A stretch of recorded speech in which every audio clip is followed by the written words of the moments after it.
Gloria a Dios, bendiciones mis queridos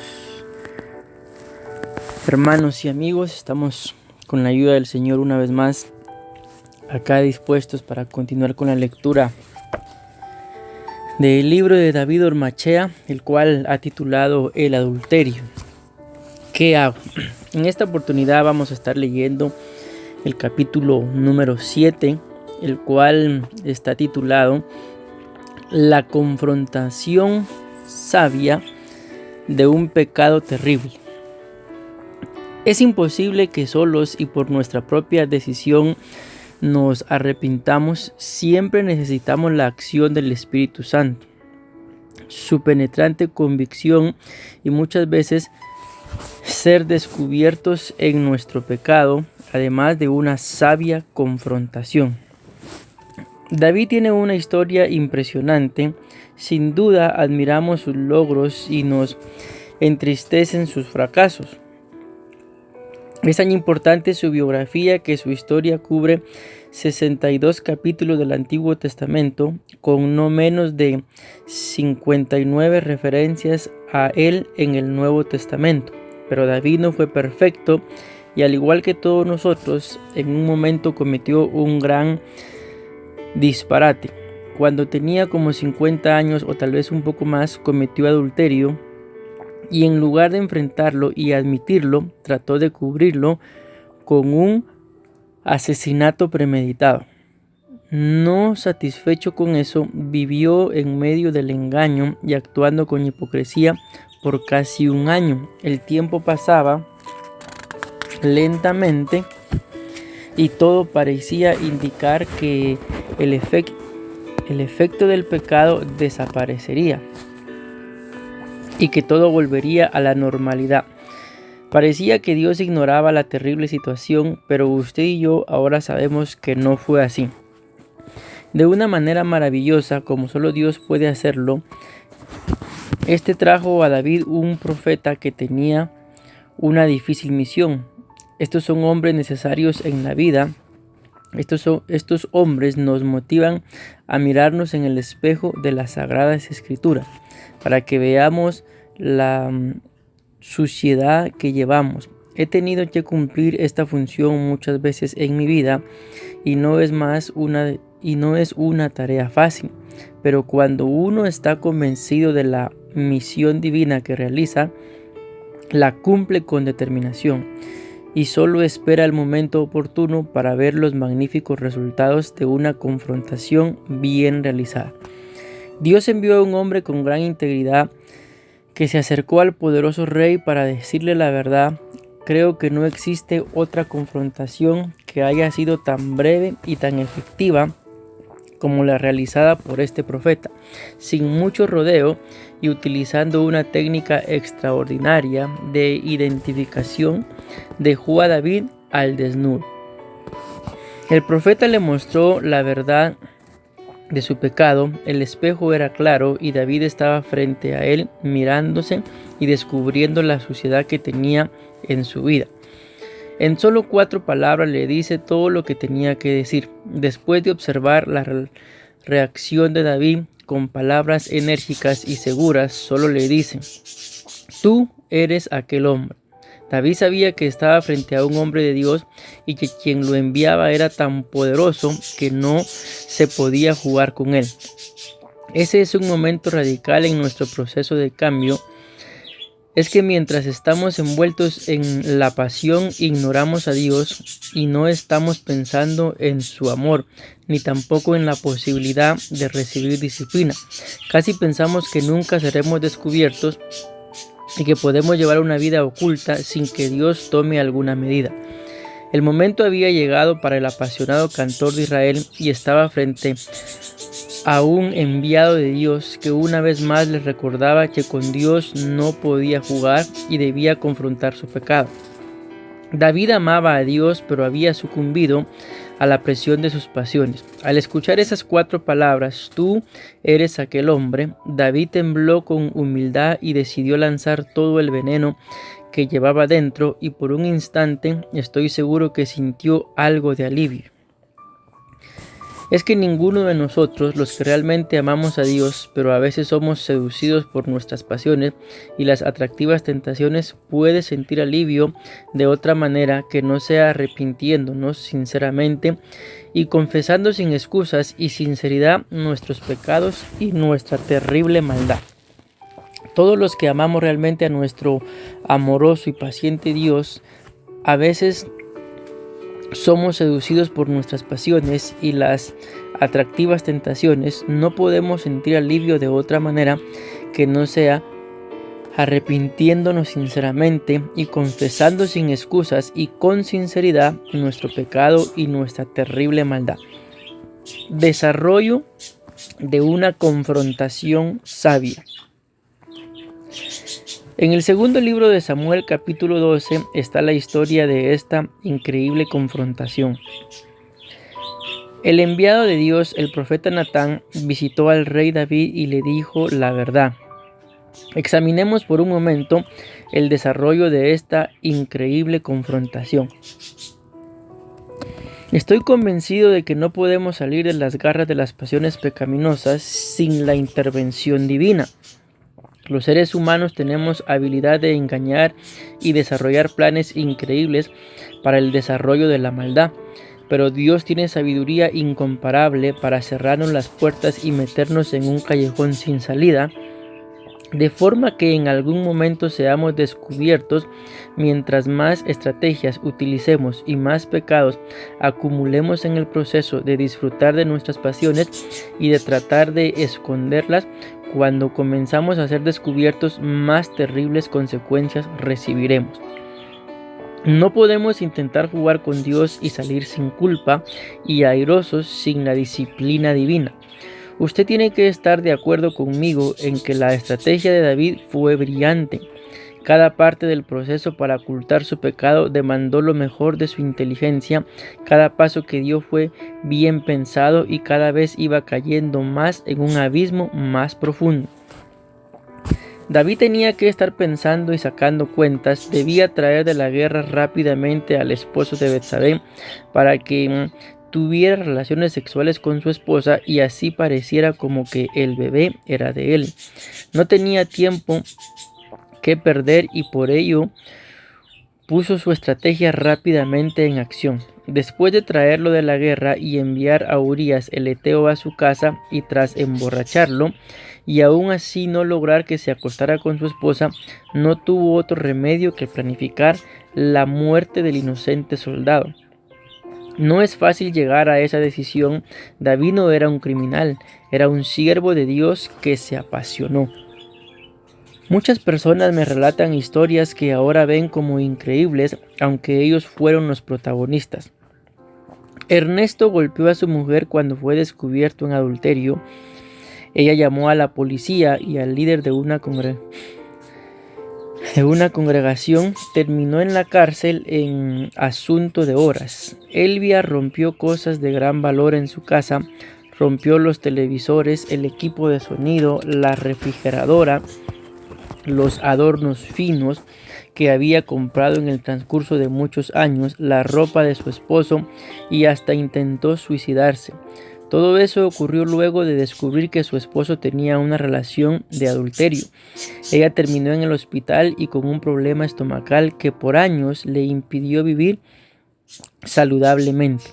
David no fue la excepción y las consecuencias de su adulterio fueron sumamente graves. No siempre es así, pero nunca sabemos cuándo puede ocurrir.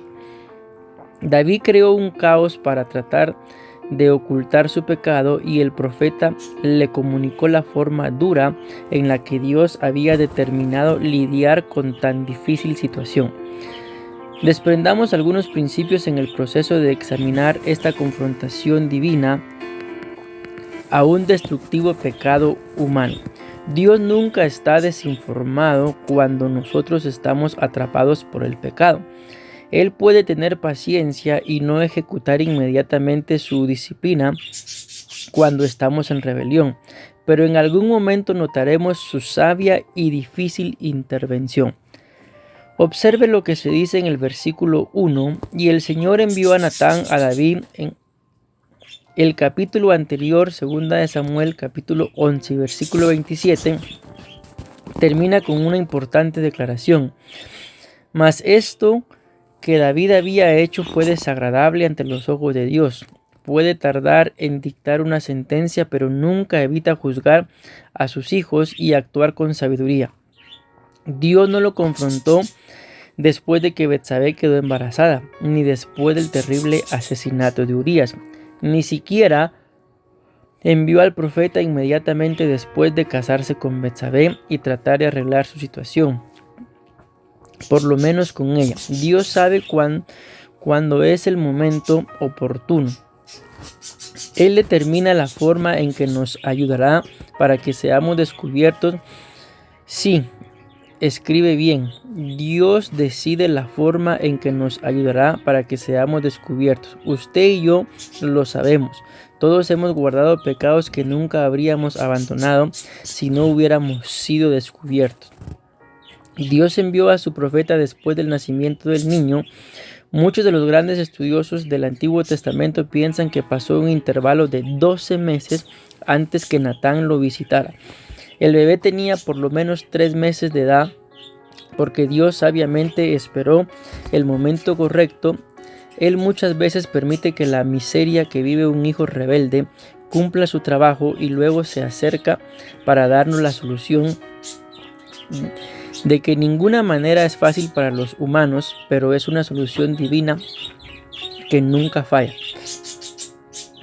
Las confrontaciones son procesos delicados que cumplen la función de conducir a la persona al arrepentimiento y a la restauración. Nunca debe realizarse de cualquier manera con un mal espíritu y sin haber obtenido la debida capacitación. Aún un cónyuge que confrontará el pecado debe estar bien preparado si desea cumplir con el propósito por Dios diseñado. En muchas ocasiones, especialmente cuando las personas piden mi consejo para intervenir en una situación pecaminosa, he preguntado si han confrontado el problema y todas las personas dicen que sí lo han hecho. Entonces escuchan mi ineludible pregunta: ¿y entonces por qué se encuentra en el mismo problema? En mi método de consejería, la confrontación es la herramienta que trae la solución a los problemas. Siempre que confrontamos bien, tendremos la solución. Tal vez no sea la solución que usted espera, pero cuando realiza una confrontación bíblica, sabia, enérgica, sistemática y prudente, obtendrá la solución que está necesitando. Defino la confrontación como el proceso de medidas que van escalando en consecuencias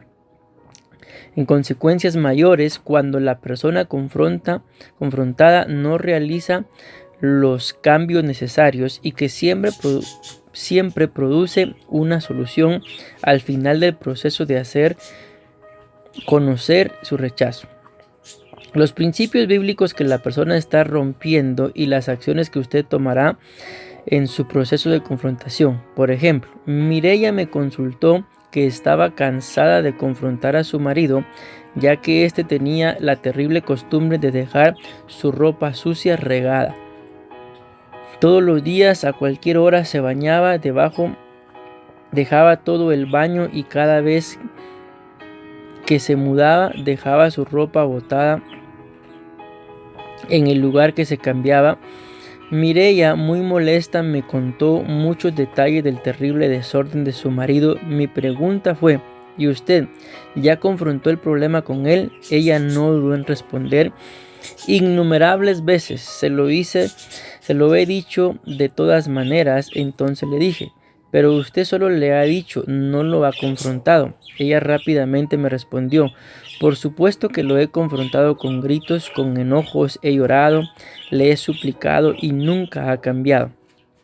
Entonces volví a decirle: usted ha gritado, se ha enojado, ha llorado, ha suplicado, pero aún no lo ha confrontado. Es que muchos, la gran mayoría, piensan que la persona dejará de hacer lo indebido cuando decimos, lloramos, maltratamos, peleamos, discutimos, amenazamos y nos enojamos. pero la realidad nos indica que nadie puede cambiar solo porque actuemos de esa manera. Mireia nunca realizó el proceso de confrontación que enseñó. La confrontación es un proceso que va produciendo cada vez más graves consecuencias. Ignacio nunca iba a cambiar mientras ella utilizara esas herramientas y al final limpiara. Ordena el baño, recogiera las toallas mojadas y luego toda la ropa que dejaba regada. Así que le enseñé el procedimiento correcto para la confrontación. Habló con su esposo con amor y respeto, pero a la vez con firmeza. Dio el primer paso, que es hacer conocer su dolor, su inquietud, su molestia de la forma bíblica. Le hizo saber cuánto había sufrido con eso, cuánto se molestó y cuán cansada estaba de la situación. En segundo lugar, le hizo conocer sus límites. Le comunicó que ambos debían estar sometidos a las mismas reglas y que así como él le molestaba que ella dejara sus cosméticos regados sobre el lavamanos y que ella debía dejarlos ordenados, así también ella se molestaba y que pondría una canasta para las toallas mojadas y otra para la ropa sucia, y que era su deber ubicar su ropa en el lugar apropiado. En tercer lugar, estableció las consecuencias si ella dejaba regados sus cosméticos, cepillo, pasta de dientes, algodones sobre el mueble. Él tenía el derecho de empujar todo dentro de uno de los lavamanos, precisamente el que ella utilizaba. El otro lado de las consecuencias era que ella amontonaría todas las toallas, zapatos y ropa y todo el desorden en el piso del lado de la cama donde él dormía, y que ella no lavaría nada de lo que no fuera puesto en el lugar de la ropa sucia. Mireia e Ignacio siguieron teniendo problemas por un tiempo. Luego él aprendió que ese había sido el acuerdo. Con mi ayuda y orientación, Mireia se mantuvo en su decisión, aprendió la lección, pues le molestaba ver sus cosméticos todos amontonados en su lavamanos, mientras que él, poco a poco, fue aprendiendo hasta que finalmente, como me decía Ignacio, es mejor y más fácil ubicar la ropa en el lugar apropiado, en vez de tener que lavarla solo. Esa es una confrontación, es seguir un proceso de consecuencias que van escalando a mayores y que la persona viva su realidad sin que nosotros lo salvemos. Esa es una de las más hermosas lecciones que aprendo del método de confrontación divino. El mismo método aparece en el Nuevo Testamento cuando se sorprende a algún individuo en pecado en la iglesia. El proceso de disciplina se inicia con un proceso de confrontación que va escalando hasta que la consecuencia final y más dura es la expulsión de la congregación de quien ha decidido no arrepentirse. Si ustedes como yo, me imagino que existen momentos en que cuestiona el tiempo de Dios. A veces pienso que es demasiado lento para actuar y otras pienso que Dios se ha acelerado. Sin embargo, siempre que reflexiono me doy cuenta de que el plan de Dios nunca falla. Cuán perfecto es su tiempo y cuán sabio es para cumplir esas dolorosas y difíciles tareas. Dios no solamente hace las cosas correctas, sino que las realiza en el tiempo correcto. Esta es una lección que debemos aprender todos. Cuando tenemos el deber de confrontar una situación, debemos tomar en cuenta que el tiempo en que lo hacemos, la forma en que lo hacemos, son determinaciones muy importantes. Si usted cree que simplemente debe preparar su garganta, amarrarse bien los pantalones, tomar su Biblia e ir a confrontar a la persona a su conveniencia, no es sabio. Primero debemos asegurarnos que estamos siendo enviados por el Señor. Él no nos hablará audiblemente, pero si es sabio y examina bien la Biblia, se dará cuenta de que debemos seguir ciertos pasos para realizar una confrontación al estilo divino. Y en segundo lugar, debemos seguir el proceso de confrontación sabio que aprendemos mediante el estudio de las Escrituras. La confrontación es la herramienta que trae la solución a los problemas. Siempre que confrontamos bien, obtenemos una solución. No siempre es la solución que esperamos, pero sí es la que necesitamos. La confrontación bíblica sabia, enérgica, sistemática y prudente, y que produce consecuencias progresivas en la persona que continúa pecando, siempre nos entrega la solución que estamos necesitando. El primer paso es el proceso de confrontación que debía realizar Natán. Era acercarse a solas y personalmente al atemorizado monarca. Natán estaba siguiendo las indicaciones divinas al pie de la letra. El Señor envió a Natán a David y viniendo a él, es difícil leer el pasaje, pero es difícil tener empatía con el profeta Natán, que aunque era temeroso de Dios, también sabía que su vida podía depender de la decisión del rey. Tenía que pararse delante de la persona más poderosa de la nación y decirle lo que había escondido por un año. Ninguna otra persona que rodeaba a David le iba a decir la verdad. Tal vez unos arquearon sus cejas, murmuraron, otros como su general Joab podía pensar que lo tenían en la mano, pero también sabían las consecuencias. Era difícil encontrar a alguien con la valentía, la honestidad y la entereza suficiente como para pedirle: David, estás en pecado. Pero Dios sabe hacerlo sin duda. Natán iba pensando en el camino lo que debía decir, y su manera de realizarlo fue brillante. Observe en el versículo 1 cómo comienza la extraordinaria historia que el profeta relata. Había dos hombres en una ciudad, el uno rico y el otro pobre. El rico tenía numerosas ovejas y vacas, pero el pobre no tenía más que una sola corderita que él había comprado y criado, y había crecido con él y con sus hijos juntamente, comiendo de su bocado y bebiendo de su vaso y durmiendo en su seno, y la tenía como a una hija. Imagínese al rey, que generalmente cumplía la misión de escuchar estos casos y dictaminar su veredicto.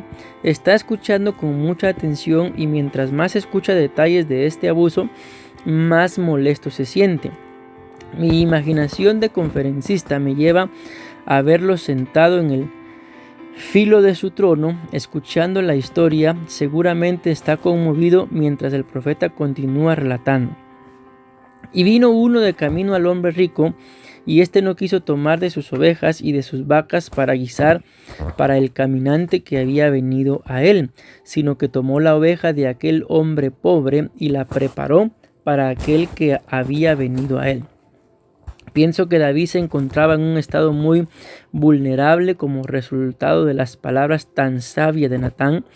Su corazón, que amaba a su pueblo y amaba la justicia, estaba siendo movido a compasión. Cada vez se encendía más en enojo por la actitud humillante y pecaminosa del individuo del relato. Mientras iba escuchando, como todo juez, no solo debía ir analizando el incidente, sino que además debía ir calculando con justicia cuál debía ser la sentencia. David no pudo contenerse, y entonces con claridad, energía y seguridad dictaminó su sentencia en el siguiente relato. Entonces se encendió el furor de David en gran manera contra aquel hombre, y dijo a Natán: vive el Señor, que el que tal hizo es digno de muerte. Ya la primera parte de la sentencia era durísima, pues dictaminaba su muerte, pero además había de reparar el daño a la otra persona. Note lo que agrega en el versículo 6: y debe pagar la cordera con 4 tantos. Esa es la segunda parte de la sentencia, y añade la razón de ella y la restauración necesaria. porque hizo tal cosa y no tuvo misericordia. Por ello le pedí que al realizar una confrontación usted debe prepararse. La confrontación no tiene el fin de destruir, sino de descubrir el pecado, entregar los principios rotos en un sencillo relato y hacer notar las consecuencias que la persona experimentará. No hay gritos ni maltrato, no hay amenazas sino verdades. Note que es la historia la que comunica todo y es la misma persona confrontada que no tiene opción. Todo lo que Natán tuvo que hacer fue tomar las mismas palabras que de David y dictar sentencia. Natán dijo entonces: David, tú eres aquel hombre.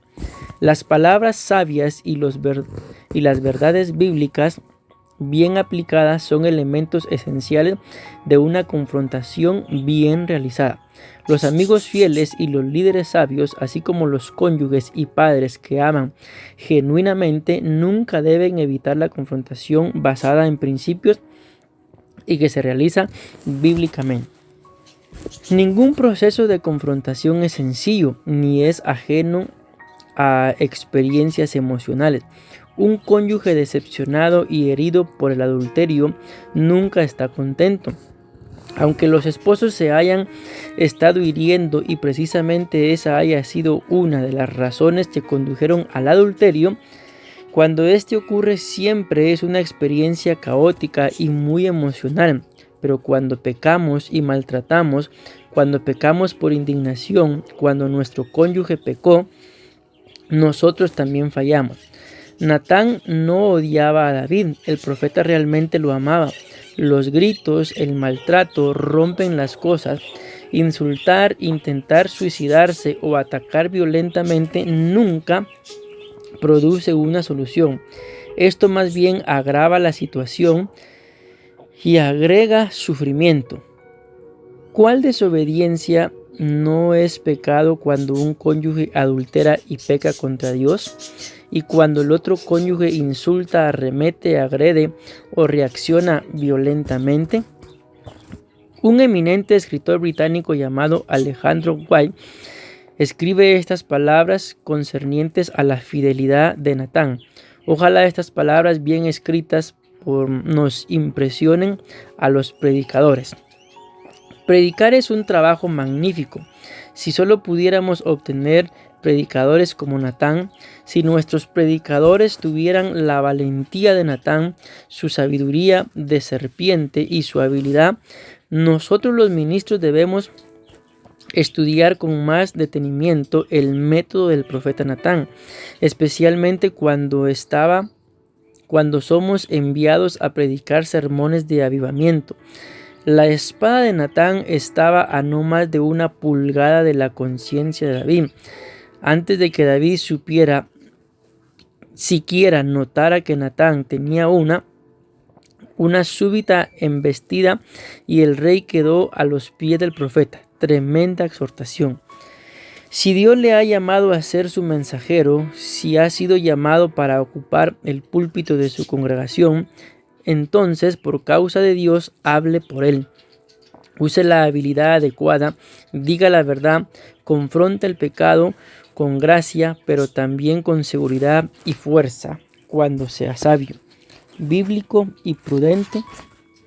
Hágalo correctamente o no lo haga. Muchas personas todavía esperan el mensaje de Dios y Él todavía sigue honrando a los que predican su palabra. Constantemente oro para que Dios levante hombres que puedan declarar la verdad, no hombres codiciosos, no hombres interesados, no hombres que se comprometen con el mal, no predicadores que entregan soluciones fáciles y espiritualizadas a problemas graves que tienen que ser confrontados con fortaleza y en forma práctica. Cuando veo la labor de Natán y su actuación de experto que se somete a las indicaciones divinas, quisiera que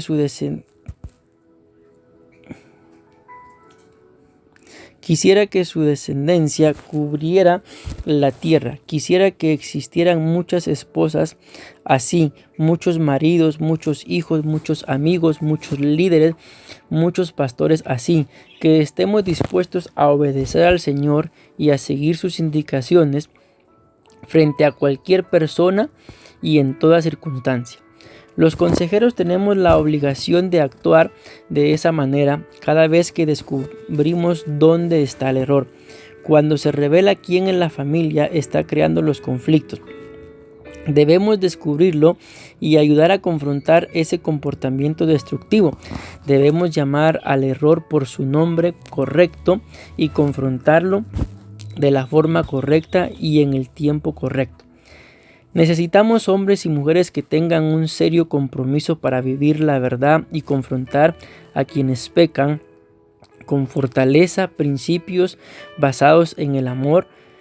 No queremos más hombres codiciosos e interesados en el dinero de las personas, pero no en enseñarles a confrontar sus pecados y los principios de la moralidad. No queremos líderes que se comprometan con el mal, ni predicadores que entreguen soluciones fáciles, espiritualizadas y llenas de simples teorías. Para enfrentar los problemas graves que tienen que ser confrontados con fortaleza, en forma práctica y con gran valentía. Gloria a Dios. De esta forma, mis amados hermanos, llegamos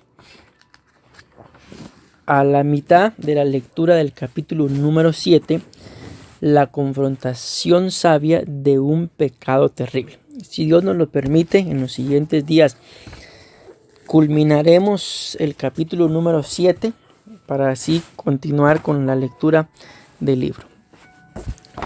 David ormachea el adulterio. ¿Qué hago? Bendiciones.